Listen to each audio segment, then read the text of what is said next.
How to read a knitting pattern. Let's talk about different conventions and abbreviations used in our knitting patterns. First, let's look at the sizes.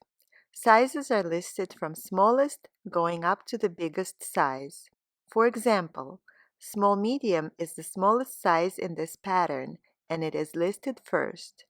Then, in parentheses, it is followed by medium large, large extra large, 2x, 3x.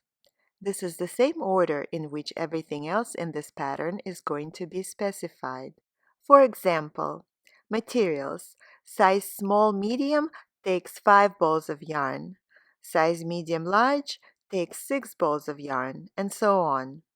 The same convention is used for all the stitches that are cast on for this pattern.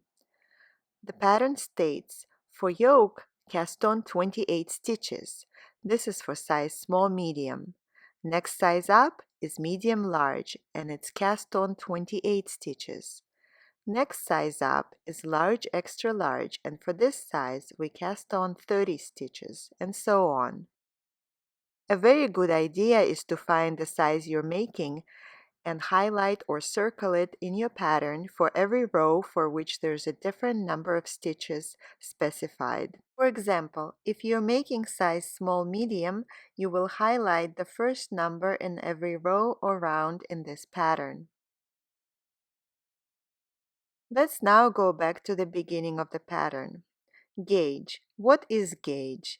Gauge refers to tension. For example, for this project for your gauge swatch, you will be using a garter stitch on size 19 needles. For this pattern, you should get 6.5 stitches and 14.5 rounds for 4 inches. Following the gauge, we have pattern notes. Pattern notes give you a general overview of the project.